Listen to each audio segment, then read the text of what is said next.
మనల్ని మనం తెలుసుకోవడమే నోయింగ్ వన్నెస్ అనేది తత్వము. అదే కదండి బిగ్ ఫిలాసఫీ, మనల్ని మనం తెలుసుకోవడం అంటే. అంటే బేసికల్గా క్యారెక్టర్ అలాంటిది. బేసికల్గా హీరో జర్నీ బేసికల్గా దీంట్లో ఏంటంటే స్టోరీ చెప్తూనే క్యారెక్టరైజేషన్ అనేది ఏంటి అనేది దాందే తత్వం టైటిల్. అంటే టైటిల్లో ఏదైనా డిఫరెంట్గా ట్రై చేయొచ్చు అని ఏమన్నా అనుకున్నారా? అంటే అంటే మీ సినిమాకి టైటిల్కి ఏదో కొంచెం చిన్న మిస్ మ్యాచ్ ఉన్నట్టు అనిపిస్తుంది నాకు. If I can answer, sorry sorry to break. So అంటే రైట్ ఫ్రమ్ ద బిగినింగ్ మీకు మూవీ స్టార్ట్ అయినప్పుడు there will be a small element about a goat which will be linked in the end of the film. So ah inner philosophy of a goat from the beginning till the end, మూవీలో జరిగే ఒక క్యారెక్టర్కు ఉన్న situation, ఇవి రెండు correlate చేస్తారు in the film. So because of this it is title తత్వం. Like there is a deep connection between the characters that is happening in the film, like in the events. Nice అండి, all the best, looking forward. Thank you. డైరెక్ట్గా ఈ సినిమాలో character తత్వాలు ఎలా ఉంటాయి? నమ్మకం అనేది ఒకటి ఉంటుంది, మూఢనమ్మకం అనేది ఒకటి ఉంటుంది. సో ఆ వ్యత్యాసం ఏంటి అనేది తెలుసుకోవడంలో ఏంటి తెలుసుకునేది ఒకటి, తెలియకపోవడం ఒకటి. తెలియకపోకుండా నడిచే వాళ్ళది క్యారెక్టర్స్ అవి, తెలిసి నడుకునే క్యారెక్టర్ హీరో. సో అది ఏం జరిగింది ఆ క్యారెక్టర్స్లో, వాళ్ళు తెలుసుకోవాల్సింది ఏంటి, ఆ నిజం ఏంటి, ఆ నమ్మకాలు ఎక్కడి నుంచి వచ్చినాయి ఏంటి అనే కాన్సెప్టే ఇది. అంటే ఈ సినిమాలో తత్వంలో నమ్మకం గురించి చెప్తున్నారా, మూఢనమ్మకాల గురించి చెప్తున్నారా? నమ్మకం గురించే చెప్తున్నాను, మూఢనమ్మకాల గురించి చెప్పట్లే. ఎందుకంటే దేన్ని మూఢనమ్మకాలు అనట్లే. మన నమ్మకం అనేది ఏంటంటే నమ్మి చేసింది కరెక్ట్ అయితే అది మంచిది, అదే తప్పు అయితే మూఢనమ్మకం అంటారు. సో ఇక్కడ ఏంటంటే ఆ ఫైనెస్ట్ గ్యాప్ ఏంటి, ఆ మూఢనమ్మకం మారడానికి జరిగే, అది మనకు తెలియకుండా జరిగిపోతుంది. ఆ జర్నీ ఏంటనేది స్టోరీలో మొత్తం ఉంది. మీ హీరో నమ్మకం గురించి ఏదో చెప్తా అంటున్నా. లేదండి, సింపుల్గా ఏంటంటే ఒకరి నమ్మకం ఎంతవరకు వెళ్తుంది, దాటిన తర్వాత కొంతమంది, నా నమ్మకం కొంతమందికి మూఢనమ్మకంలాగా అనిపిస్తుంది, వాళ్ళ నమ్మకం నాకు మూఢనమ్మకంలాగా అనిపిస్తుంది. కానీ మనలో మనకు తెలుసుకోవడమే ఉంటుంది కదండి, ఆ అంతర్యుద్ధం అనేది మనకి ఎప్పటికొక సంఘర్షణ ఉంటుంది కదా, దాని నుంచి ఎలా బయటకు వచ్చారు, ఆ తత్వం ఏంటి, వాళ్ళ తత్వం ఎలా తీసుకున్నారు అనేది ఇదండి. జస్ట్ అంటే మీరు చాలా ఇన్వెస్టిగేషన్ ఆఫీసర్ లాగా ఈ సినిమాలో చేశారు. అంటే ఇట్లాంటి కథలు కొన్ని రియల్గా మూఢనమ్మకాలతో కొన్ని విలేజెస్లో ఇంకా జరుగుతూనే ఉన్నాయి. అట్లాంటిది ఏదైనా బేస్గా తీసుకుని చేశారా? అలాంటి బేస్ ఏం లేదండి, అలాంటి బేస్ ఏం లేదు. జస్ట్ ఒక థీమ్ తీసుకొని ఆయన కథ నరేట్ చేస్తున్నప్పుడు ఒక కథ తీసుకొని అక్కడ నుంచి స్టార్ట్ అయిన తర్వాత ఒక వెబ్లోకి ఎలా ఫామ్ అయింది, ఇలా ఇన్వెస్టిగేట్ అంటే ఒక ఊరు మొత్తం ఒకటి నమ్ముతుంది, అక్కడ నుంచి ఇన్వెస్టిగేషన్లో ఒక తప్పు జరిగిందని తెలిసిన తర్వాత ఇన్వెస్టిగేషన్లో ఏం తెలుసుకున్నాడు, అండ్ తను వెతుక్కుంటే తన నుంచి ఏం తెలుసుకున్నాడు, అది హీరో జర్నీ అండి, journey of Kalyan. Heroine trailer చూసాం, బాగుంది. థ్యాంక్ యూ అండి. ఇదంతా మీ కీలకంగా మీ మీదే, మీ గోల్డ్ రింగ్ మీద నడిచినట్టు అనిపించింది. Kind of. అంటే ఆ negative shade character, positive character అని డౌట్ కూడా వచ్చింది. ఓకే, అది ఏంటి క్లారిఫికేషన్ చేయండి మీ క్యారెక్టర్ వరకు.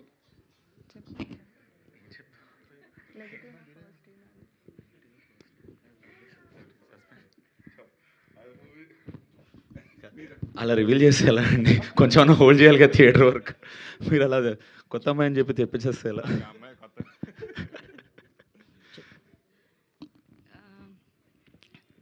మూవీలో చూస్తే తెలుస్తుంది, బట్ ఇప్పుడు నేను చెప్పచ్చో లేదో తెలీదు. అర్జున్ గారు చెప్పచ్చా? సో థ్యాంక్ యూ అండి.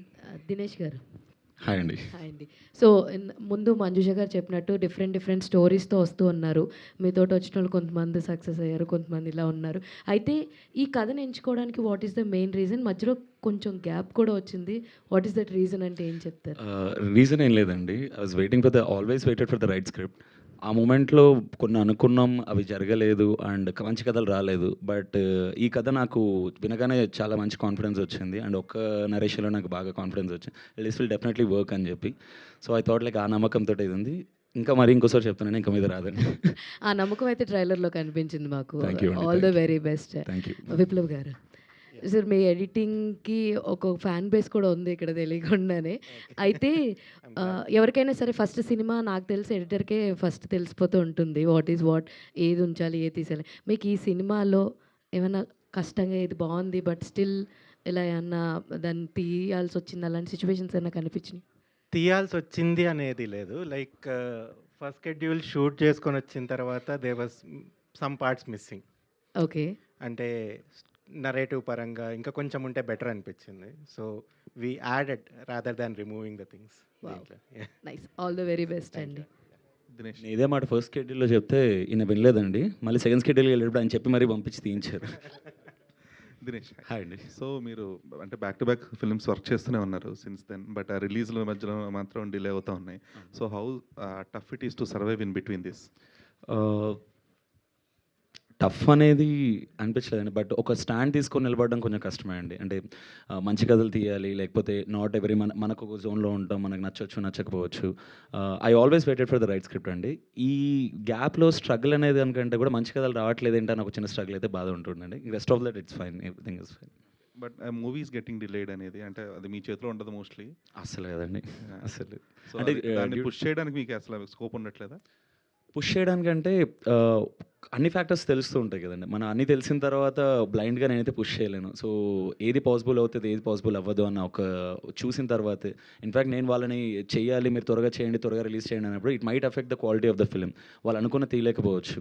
So I was never behind that. ఇదండి మనం ఎప్పుడు వచ్చినా కూడా ఒక మంచి సినిమాతో జనాల ముందుకు వస్తే చాలన్న ఒక హోప్ అంతే అండి. Viplav, so earlier editors use to get hardly any recognition with the films credit, success credit అనేది. బట్ ఇప్పుడు ఫిల్మ్స్ కొంచెం అటు ఇటు అవుతుంటే first the people getting bashed are editors నా. So we have been seeing for the past ఒక 4-5 ఫిల్మ్స్కి చూసాం.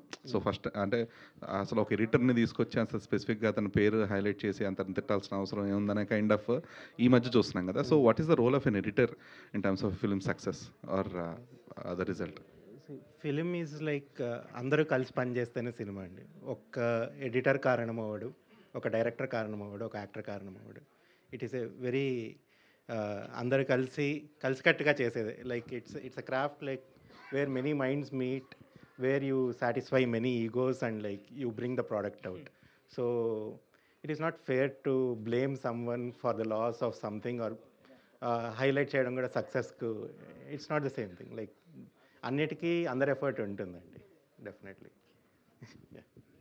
దినేష్ గారు, హాయ్ అండి.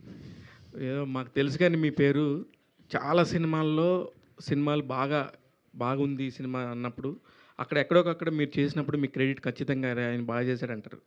కానీ ఇంతవరకు మీ పేరు కూడా రిజిస్టర్ అవ్వలేదు. I'm sorry.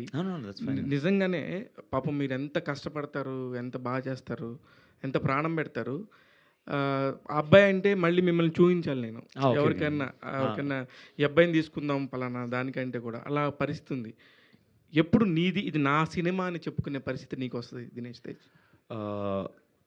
ఇట్స్ అంటే ఒక విధంగా ఆడియన్స్ పర్స్పెక్టివ్లో ఏంటంటే అండి, ఐల్ కమ్ టు మీరు మిగతా ఫిల్మ్ సర్కిల్ గురించి పక్కబడి ఇప్పటికీ నేను బయటకు వెళ్ళినా కూడా లైక్ పీపుల్ ఫస్ట్ నేమ్ ఏంటంటే దే కాల్ మీ ధ్రువ్ అండి, లైక్ ధ్రువ్ అని. బట్ అలాంటి ప్రయత్నమే సెకండ్ సినిమాకి I was very confident. But అప్పుడున్న లాక్డౌన్ ఫ్యాక్టర్స్ వల్ల కానీ ప్లేబ్యాక్తో ఐ వాస్ కాన్ఫిడెంట్ అంటే ఇది నా చాలా బాగుంటుంది ప్లేబ్యాక్. థ్యాంక్ యూ అండి, thank you. So I believed in something, ఇది నా సినిమా అని చెప్పి ఈ రోజు నేను ప్రౌడ్గా చెప్పుకోగలుగుతాను. అండ్ పీపుల్ లైక్ వస్తుంది. ఇంకా ఫిల్మ్ సర్కిల్స్లో అలాంటి పరిస్థితి ఎందుకు వస్తుందా అని చెప్పి కరెక్ట్గా ఆన్సర్ అయితే నా దగ్గర లేదు. బట్ తత్వంతో డెఫినెట్గా ఇది నా సినిమా, తత్వంతో కంపల్సరీ ఆ పేరు అయితే ఎవరైతే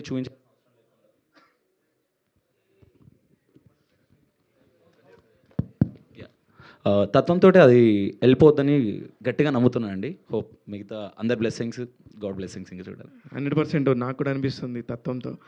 అర్జున్ గారు, ఇప్పుడు చరణ్ లాంటి వాళ్ళని పెట్టుకొని తత్వం అనే టైటిల్ పెడతానికి ఒక గట్ ఫీలింగ్ కావాలి. ఏంటి ఆ గట్ ఫీలింగ్? అంటే టైటిల్ ఇట్ సెల్ఫ్ మన సినిమాని ముందు థియేటర్కి రప్పించడానికో పలానా సినిమా చూడాలనే ఒక తపన పట్టంగా ఆ టైటిల్ చాలా ఇంపార్టెంట్. కానీ తత్వం అనే దానిలో ఒక పొయిటిక్ ఫీలింగ్ ఉంది. చరణ్ లాంటి వాళ్ళని తీసుకొని తత్వాన్ని పెడతానికి ఆ గట్ ఫీలింగ్ ఏంటని అడుగుతున్నాను. అంటే ఈ టైటిల్ ఈ టైటిల్ లేదా ఈ తత్వం అనే పేరు లేకపోతే ఇది ఎక్కడి నుంచో లేదండి. ప్రతి ఒక్కరికి ఒక తత్వం ఉంటుంది. సో ప్రతి మనిషికి ఒక తత్వం ఉంటుంది. కానీ ఆ తత్వం మనం ఏంటంటే కొన్నిసార్లు పరిస్థితులు బట్టి ఇగ్నోరెన్స్ ఇది ఇదని చేస్తూ ఉంటాం. కాకపోతే ఏంటంటే ఇది స్ట్రాంగ్గా చూపించాలి. అండ్ నాకేంటంటే బాయ్ నెక్స్ట్ డోర్ అంటే ఇప్పుడు నాకు దినేష్ తేజ్ గారిని నేను ఫస్ట్ అనుకున్నప్పుడు కూడా నేనేంటంటే నాకు ఒక స్టార్డమ్ కాదు, లేకపోతే ఇది కాదు, నాకేంటంటే బాయ్ నెక్స్ట్ డోర్ లాగా నాకు ఆ క్యారెక్టర్ నేను అలా చూపించాలనుకున్నా. సో అలా చూపించాలనుకున్నప్పుడు నేను దినేష్ తేజ్ గారి దగ్గరికి వెళ్ళి కథ చెప్పినప్పుడు కూడా సో కథే ఉంది, దీంట్లో క్యారెక్టరైజేషన్ ఉంది. సో ఈ క్యారెక్టరైజేషన్ కూడా ఎక్కడో ఏదో ఒక హైప్ ఇచ్చి ఒక క్యారెక్టర్ని ఎస్టాబ్లిష్ చేస్తున్నట్టు కాకుండా ఎవ్రీ రొటీన్ క్యారెక్టర్స్లోంచి మన లైఫ్ స్టైల్ నుంచి వచ్చిన ఒక క్యారెక్టర్ అయితే ఎలా ఉంటుంది అనే ఆ పాయింట్లోనే నేను కథ నరేట్ చేశాను. ఆయనకి కూడా నచ్చింది. సో అలాగా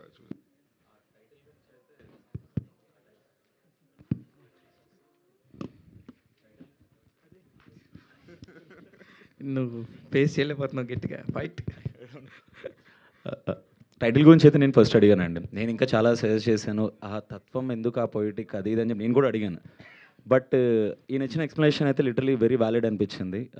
విచ్ ఈజ్ లైక్ అన్ని కథ నమ్మి ముందుకెళ్తున్నాం, సరే ఈ విషయంలో మొండిగా ఉండడం కరెక్ట్ కాదని చెప్పి. అంటే నేను అంత మొండిగా ఉండడానికి కారణం కూడా ఏంటంటే అదే జనాలకి ఎక్కడ అపీలింగ్ అవ్వదేమో అని ఒక చిన్న డౌట్ ఉంటుండే. బట్ ట్రస్ట్ మీ అండి, నా సర్కిల్ దగ్గర నుంచే సచ్ గుడ్ టైటిల్ అని చెప్పి నాకు చాలామంది అది చెప్పారు కూడా, అడిగారు కూడా. యాక్చువల్లీ తత్వం ఈజ్ వెరీ గుడ్ టైటిల్. నేను కాదనట్లేదు.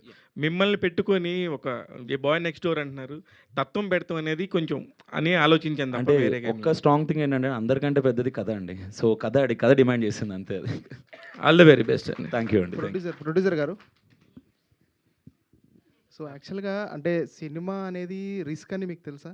అంటే కానీ రిస్క్ అని తెలిసి కూడా తీస్తున్నారు అంటే ఏంటి ఆ పాయింట్? మీకు ఎంత బాగా నచ్చిన పాయింట్ ఏంటి యాక్చువల్ పాయింట్ చెప్పేస్తే అంటే స్టోరీ తను నేరేట్ చేసిన స్టోరీ మటుకి చెప్పినట్టు తీశాడు.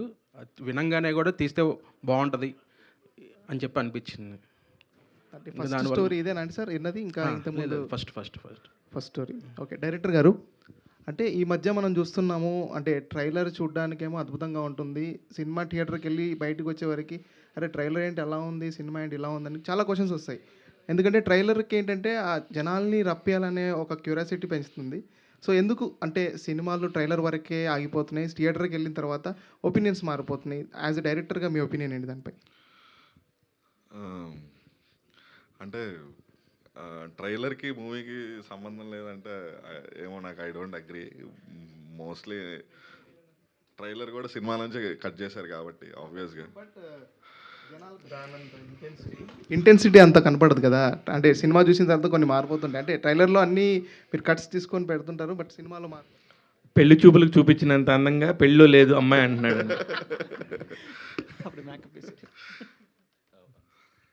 అలా చెప్పాలి అంటే పెళ్లి చూపులకి ఏదైతే చూపించారో పెళ్ళి అయిపోయిన తర్వాత ఇంకా బాగుంటుందండి యాక్చువల్లీ. ఎందుకంటే ఇంకా చెప్పాలి అంటే ట్రైలర్లో చాలా ఇంకా కరెక్ట్ ట్రైలర్ కాదేమో నా కాన్ఫిడెన్స్ అండి. ఏంటంటే ఉన్న కంటెంట్ కానీ, but I'm pretty sure by the climax ఏంటంటే అండి ఒక హెవీ హార్ట్తో బయటకు వస్తారు. And most importantly they will be blown away by the twist. ఆ కాన్ఫిడెన్స్ అని చాలా గట్టిగా ఉంది మాకు అని.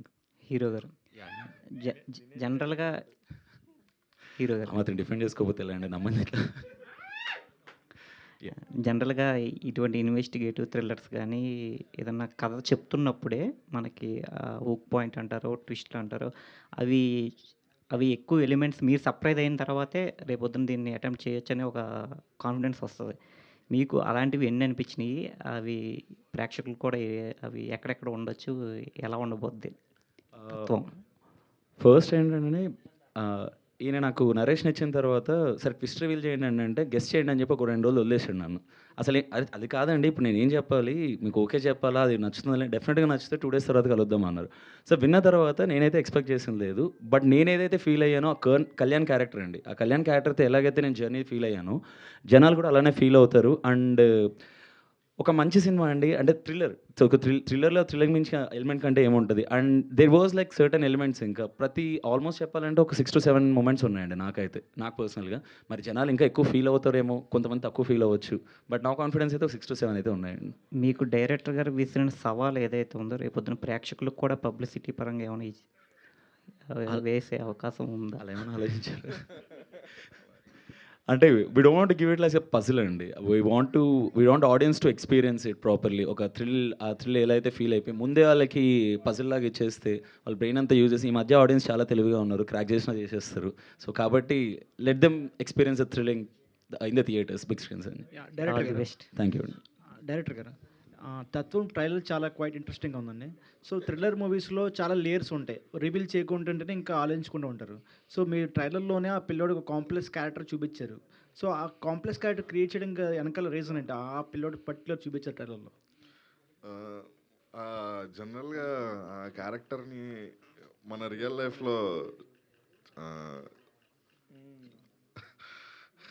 లైఫ్లో కొన్నిసార్లు మనం కొన్ని క్వశ్చన్స్ ఉంటాయి మన లైఫ్లో. లైక్ ఏంటంటే ఇది చేయొచ్చా చేయకూడదా అనే పాయింట్లో ఉన్నప్పుడు, సో మనం చేసేద్దాం అనుకున్నప్పుడు అది ఎంతవరకు మనం అన్నీ ఆలోచించుకొని అది చేస్తాం. సో ఆ క్వశ్చన్ వచ్చినప్పుడు రెసిప్రొసిటీ అంటే బేసికల్గా అక్కడి నుంచి కూడా ఒక రియాక్షన్స్ ఉంటాయి ఆ పని చేద్దాం అన్నప్పుడు, చుట్టుపక్కల కానీ వీళ్ళు కానీ. సో బేసికల్గా ఏంటంటే ఆ క్యారెక్టర్ని అలా ఎస్టాబ్లిష్ చేయడానికి ఒకవేళ నీకు పరిస్థితులు అన్నీ బాగానే ఉండి నువ్వు తప్పు చేస్తున్నావా కరెక్ట్ చేస్తున్నావా అనే పాయింట్ వచ్చినప్పుడు నువ్వు చేసేది తప్ప ఒక అటువైపు అంటే బేసికల్గా నువ్వు చేసేది కరెక్టా తప్ప అనేది తెలుసుకోవాలనుకున్నప్పుడు అటువైపు క్యారెక్టర్ అనేది రెస్పాన్స్ కాకపోతే అప్పుడు నిందెట్టేస్తాం మనం. సో బేసికల్గా ఈ క్యారెక్టర్ ఏంటంటే మీరు ఆయన విప్లవ్ గారు చెప్పినట్టు ఆల్రెడీ సో ఒక పెక్యులర్గా క్యారెక్టరైజేషన్ చేసాము. సో బేసికల్గా ఒక మనిషి సైలెంట్గా అయిపోయి నిందలన్నీ పడుతున్నప్పుడు, లేకపోతే తప్పు చేశాడు తప్పు చేయలేదు అనే క్వశ్చన్స్ వచ్చినప్పుడు అతను ఎస్ చెప్తాడా నో చెప్తాడా అవకాశం లేదు అతనికి. సో అలాంటప్పుడు అలాంటి క్యారెక్టర్ అనేది ఎలాగా నిజంగా తప్పు చేశాడు అతను తప్పు చేయలేదా అనే క్వశ్చన్ మార్కే సినిమా ఆ క్యారెక్టర్ బేసికల్గా. ఇందాక మీరు చెప్పారు రూరల్ థ్రిల్లర్ అని చాలా మూవీస్ చూశాను అక్కడి నుంచి నేర్చుకున్నాను అని చెప్పి. అవును. సో ఈ మొత్తం ట్రైలర్ ఆర్క్ చూస్తుంటే నాకు నా అన్వేషణ మూవీ గుర్తొచ్చింది నాకు. సో అంటే అది కూడా మొత్తం ఒక అడవిలో సంథింగ్ ఒక థ్రిల్లర్ నాకు అది బేసికల్గా నా ఇన్స్పిరేషన్ అది వంశీ గారి మూవీ అన్వేషణ. అండ్ ఎందుకంటే ఈ డ్రైవ్ కూడా మూవీ డ్రైవ్ కూడా అలాగే ఉంటుంది. ఎందుకంటే చేస్ కానీ ఎవరు చేశారు ఏంటి అండ్ బేసికల్గా ఏంటంటే ఒకే సస్పెన్స్ ఎలిమెంట్ మీద నేను మొత్తం స్టోరీ మొత్తం చెప్పకుండా there are multiple suspense elements ఉంటాయి. సో ఏమవుతుందంటే క్యారెక్టర్ ఏదో ఒక్క సస్పెన్స్ ఎలిమెంట్ ఒక గోల్తో పరిగెట్టడం కాదు ఇక్కడ, దీంట్లో మల్టిపుల్స్ ఉంటాయి. సో ఆ కన్ఫ్యూజన్లో తను ఎలా నిజాన్ని బయట తీసుకొచ్చాడు అనేది. దాష్వికర్ గారు, మీరు చాలా మంచి యాక్టర్ అండి. దేనికంటే స్టేజ్ మీద అందరూ మాట్లాడుతున్నా సరే మీరు నవ్వుతా ఏదో ఒకటి ఎక్స్పెక్టేషన్ అలా చేస్తూ ఉన్నారు పాపం. దాష్విక అంటే ఏంటి మేడం పేరు? మీ పేరే కొంచెం కన్ఫ్యూజన్గా ఉంది. దశ్విక మీనింగ్ ఏంటి? గాడ్స్ గిఫ్ట్ ఎవరికి?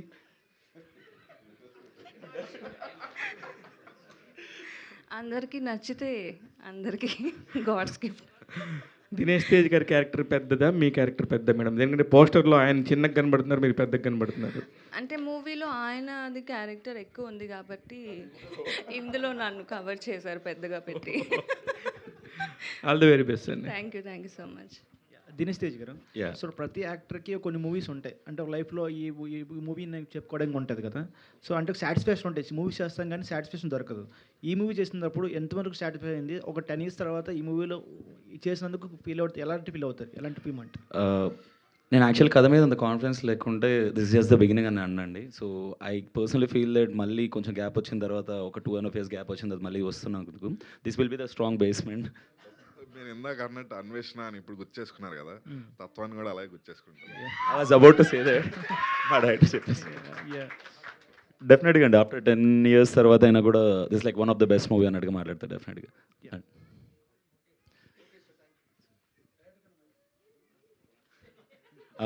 సారీ అండి, ఇందాక ఒక పేరు చెప్పడం మర్చిపోయాను. మీడియా వాళ్ళందరికీ thank you so much for having a great క్యూఎన్కి.